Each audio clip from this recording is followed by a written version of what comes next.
muchas veces los clientes me dicen, escribí una carta que me pidió mi abogado, pero nomás no sabía ni qué quería saber a la oficial. Y la carta me resultó en una página o en 2 páginas. Ya no sé qué más escribir. Y miren, nosotros pudimos pensar en estos factores y esto se va a convertir mínimo en unas 6 páginas.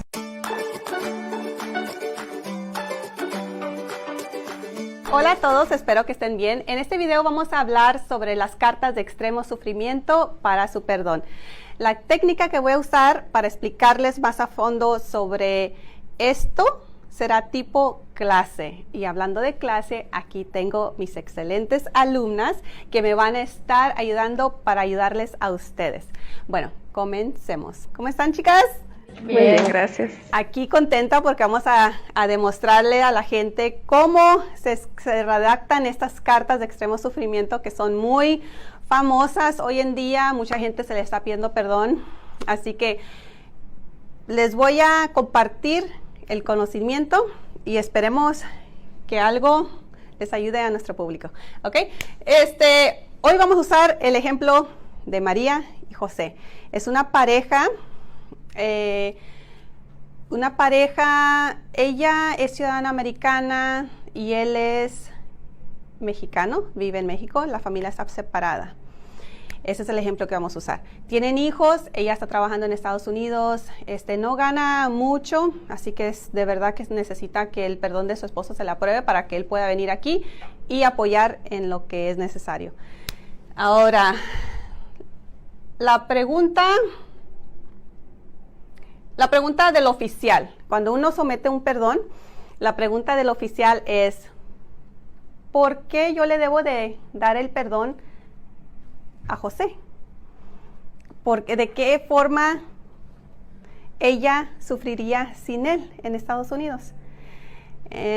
Básicamente, ¿por qué el pariente calificado, que es María, no puede moverse a Estados Unidos y vivir con el aplicante?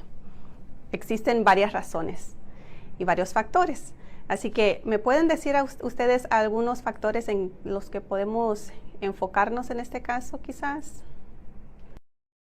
Sí, podemos enfocarnos en el récord médico. Ok, podemos usar como condiciones médicas. Vamos a suponer que María tiene una condición médica, vamos a suponer que tiene diálisis, que le dan diálisis, tiene problemas con el riñón, así que para ella vamos a tener que someter como comprobante de esta condición médica. Entonces vamos a enfocarnos en ese factor, explicarlo en la carta. ¿Okay? Condición médica. ¿Algún otro factor que podemos usar que mucha de la gente tiene normalmente en sus casos? Problemas financieros, tal vez. Que ella ahorita está pasando por unos problemas económicos, financieros, ¿ok? Problemas económicos. ¿Y por qué se enfrenta ella problemas económicos en este momento? Porque no tiene el apoyo de su esposo. Porque no tiene el apoyo de su esposo. Entonces, ¿qué otro factor? Correcto. Su condición médica tal vez la limite a tener más ingresos. Más ingresos porque quizás falta en el trabajo, ¿verdad? Por asistir a sus citas del doctor. Así que esos son buenos puntos que vamos a agregar. ¿Qué otra razón por qué el pariente calificado, María, no puede moverse de Estados Unidos a México en este caso? La educación de sus hijos. Porque ella se preocupa por la educación de sus hijos, ¿ok? Educación de sus hijos. Eso quiere decir que ella teme irse a vivir a México, donde se encuentra José es un lugar rural, donde quizás no existen maestras suficientes para los estudiantes, para la gente que vive allí. Lo digo porque lo he escuchado antes. Quizás la educación no es al mismo nivel que Estados Unidos, ¿verdad? Entonces ella teme que sus hijos no van a recibir una educación igual que en Estados Unidos. Así que eso es un buen motivo, buen más factor de agregar a su carta. ¿Qué otro factor básico que podemos usar? Bueno, las condiciones del país. condiciones del país. Por ejemplo, puede ser condiciones como corrupción, los carteles de drogas. Carteles de droga, cosas que quizás no existan mucho aquí, ¿verdad? O no existan, no. Entonces, en México hay alto nivel de corrupción, alto nivel de carteles de droga. Desigualdad, como en el empleo. Desigualdad en el empleo, por ejemplo, si yo tengo 50 años de edad y voy a pedir trabajo en México, allá sería difícil que me lo den. Normalmente, por lo que yo he visto allá, tienen como papelito donde dice, solo apliquen las de menores de 25 años de edad. Imagínate, si yo me voy para allá, no tengo trabajo, ¿y de qué voy a vivir? Así que el estilo de vida, regresamos a eso, cambia también. Entonces, condición del país es otro factor que podemos agregar a nuestras cartas. ¿Y el estilo de vida? Ya lo platicamos, estilo de vida, problemas económicos, ¿algún otro? Tal vez la cultura, si María ha vivido en los Estados Unidos toda su vida, el lenguaje. La barrera del lenguaje, la cultura, el cambio de cultura. Okay, vamos a suponer que María nació en Estados Unidos, vivido aquí toda su vida, y irse a vivir a México, donde su español quizás no es tan bien, porque quizás ella viene de cuarta, quinta generación de mexicanos que viven en Estados Unidos, que emigraron, así que el español de ella no es igual. También puede haber como un acento en su español. Un acento, sí. Entonces, barrera de lenguaje, de cultura. Lenguaje, cultura. ¿Algún otro factor que podríamos agregar que es como común? Problemas económicos, condición médica, educación de los hijos, condición del país, barrera del lenguaje. Puede ser que la única familia que tiene ella en México va a ser su esposo, y la mayoría de su familia está aquí dentro de los Estados Unidos. Lazos de familia, sí. Vamos a decir que María, aquí está su mamá, su papá, todos tienen estatus, sus hermanos, sus abuelos, todos viven aquí. Imagínate María irse a vivir a otro país donde no tiene familia. Vamos a suponer que la mamá de María padece de alguna condición seria, médica. También eso, que ella tenga que irse a vivir a México y su mamá enferma, eso le va a causar angustia mental, emocional, sabiendo que su mamá la necesita cerca, sabiendo que sus hermanos está perdiendo los cumpleaños de la familia, reuniones de familia. Eso le va a afectar a ella mentalmente y emocionalmente. Así que, como dice aquí, el oficial solo quiere saber por qué María no se va a vivir a México y vive feliz con su esposo. Y ya, no sufren la separación de familia. No, porque no es fácil, porque María tiene cosas aquí que la atan, familia, trabajo, doctores, hijos, también tiene logros que aún tiene que cumplir. Puede ser que piensa ella ir a la escuela o está actualmente en la escuela y quiere recibir alguna certificación. Todos estos logros, sueños que ella tiene porque es joven y quiere seguir su vida, quiere tener un buen futuro, quizás tiene beneficios en su trabajo, tiene beneficios de aseguranza, de retirement, de retiro. Tiene todos estos beneficios que si ella se va, pierde todo. Tiene sus propiedades, ¿verdad? Es otro bueno, propiedades en Estados Unidos, propiedades que si ella se va a vivir a México, ¿qué pasa con su casa? ¿Qué pasa con sus carros? Los tiene que vender, o si no los vende, los va a dejar de pagar, porque ella está en México, no está ganando lo mismo que aquí. Ella lo va a perder, va a sufrir económicamente, quizás pueda que viva en pobreza, porque en México no va a tener trabajo. Así que esos son puntos, son factores muy importantes que el oficial quiere saber. ¿Qué son una de las cosas que al oficial no le importa saber? En realidad, no le importa saber mucho acerca de que yo lo quiero mucho y quiero que mi familia estén juntas porque los adoro y nunca hemos estado separados. ¿Qué va a hacer el oficial? Negado o no hay suficientemente evidencia para yo aprobar este caso. Por eso es muy importante en su carta de extremo sufrimiento que los clientes escriban cada factor. Y esta es la estructura de una carta. Primero, la estructura es la introducción. Platiquen sobre quién es usted, quien está escribiendo la carta. ¿Por qué usted está sometiendo esta carta?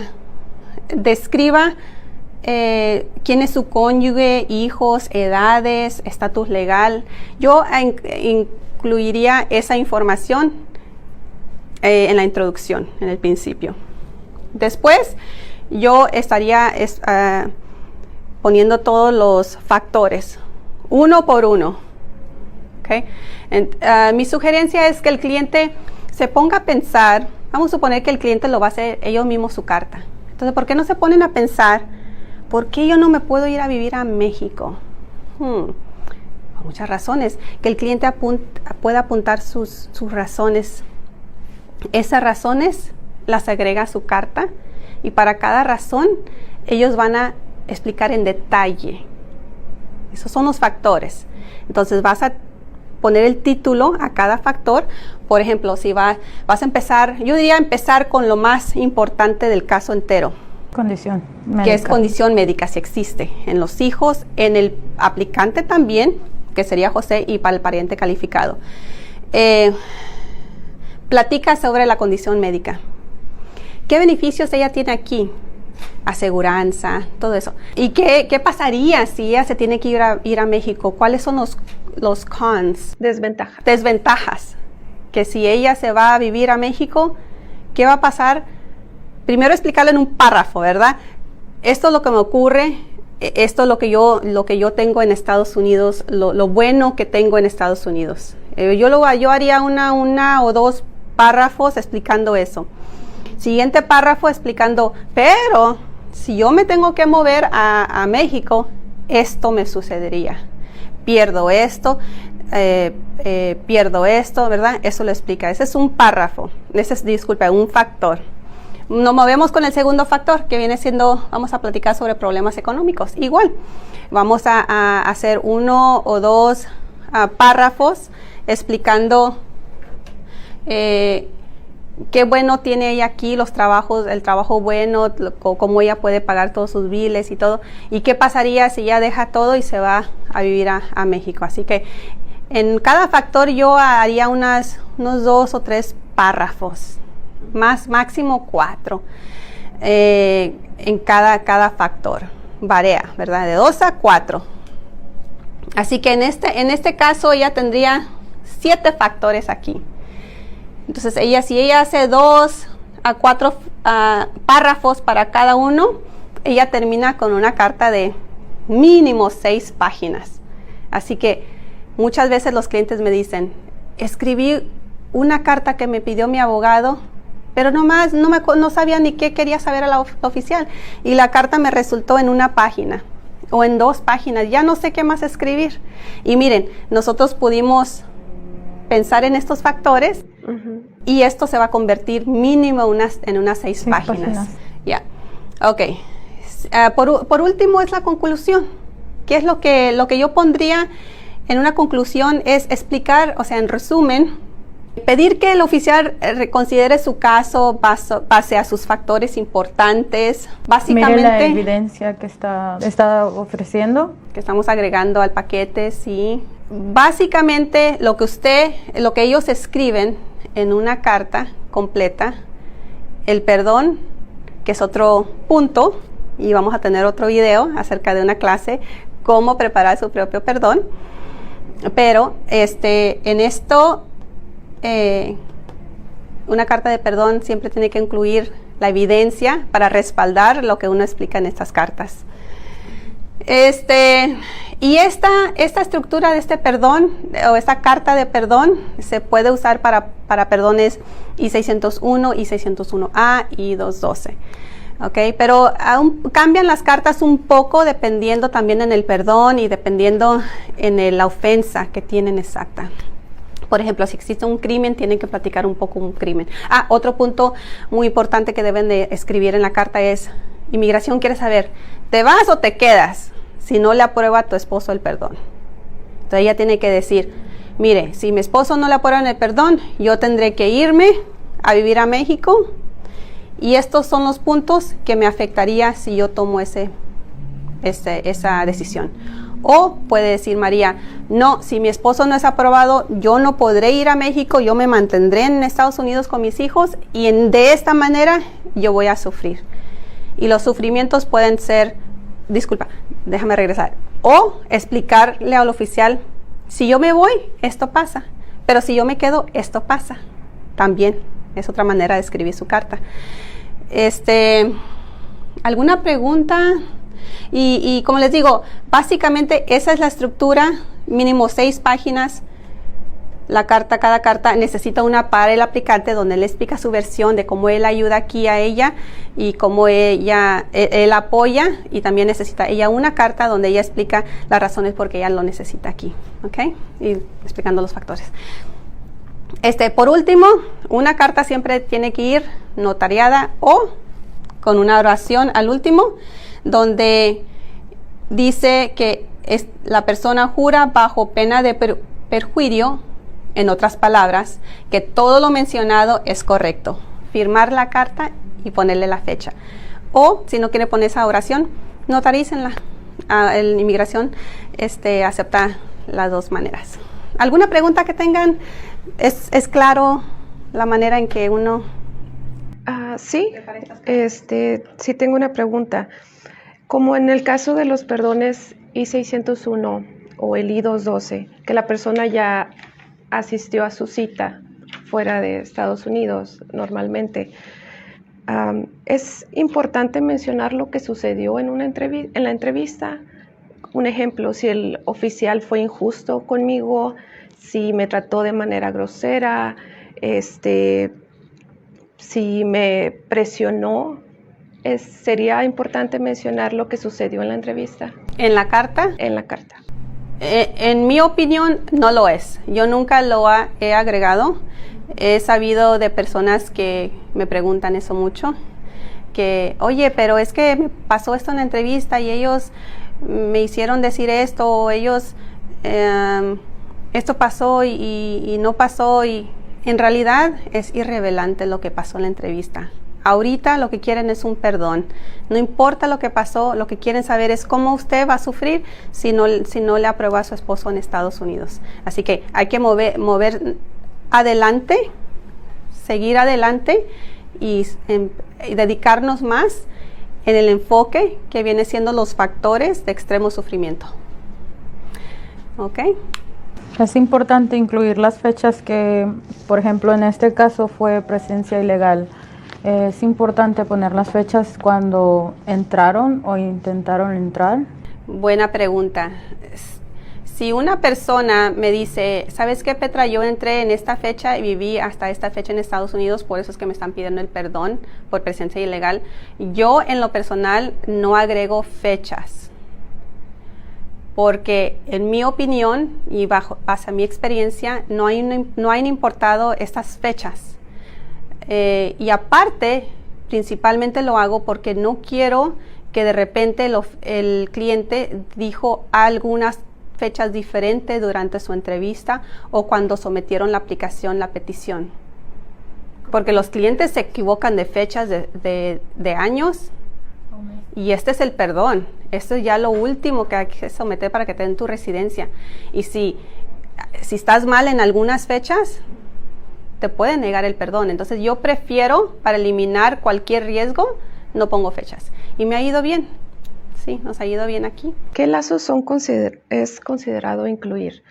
Bueno, mencionaste los hijos, pero si tengo, no sé, hermanos, tíos, primos, porque uno como hispano considera, tengo a mi familia. En las cartas, ¿cómo sería? En las cartas y en el paquete de perdón siempre me gusta incluir los lazos de familia, sí. porque para comprobar que María tiene toda su familia aquí, entonces entre más familia que agreguemos, más se ve que su vida está establecida en Estados Unidos y todos están aquí, sus papás, sus hermanos, sus tíos, sus abuelos, ¿verdad? Por eso para mí es importante agregar a los que estén aquí, sí. ¿Considera mejor incluir con los que ella coincide, con las personas que ella convive, o cualquier lazo de familia que tenga dentro de Estados Unidos? Yo diría en la carta, yo pondría mi cónyuge, mis hijos, mis padres y mis abuelos como familia inmediata, enfocarme más en ellos, en las edades de ellos, en quiénes son, y después poner, y mis tíos y mis tías y mis sobrinos, como en plural. Sí. ¿Qué tal si el aplicante tiene lazos de familia dentro de los Estados Unidos? ¿Es bueno también incluir los lazos de él? También es bueno. Por ejemplo, hay veces que los aplicantes tienen aquí a sus padres, hay veces que los aplicantes tienen aquí a sus hermanos. Es bueno porque podemos decir algo como que, sabes que el aplicante está ya solo, aquí está toda su familia oficial, mira, están sus papás, sus hermanos, sus hijos, su esposa, todos están aquí, así que si existe esa información hay que agregarla así. Entonces, pues, aquí está toda la información, si quieren tomarle aquí un screenshot, y pues aquí los invito a seguirme para más contenido y pues hasta la otra.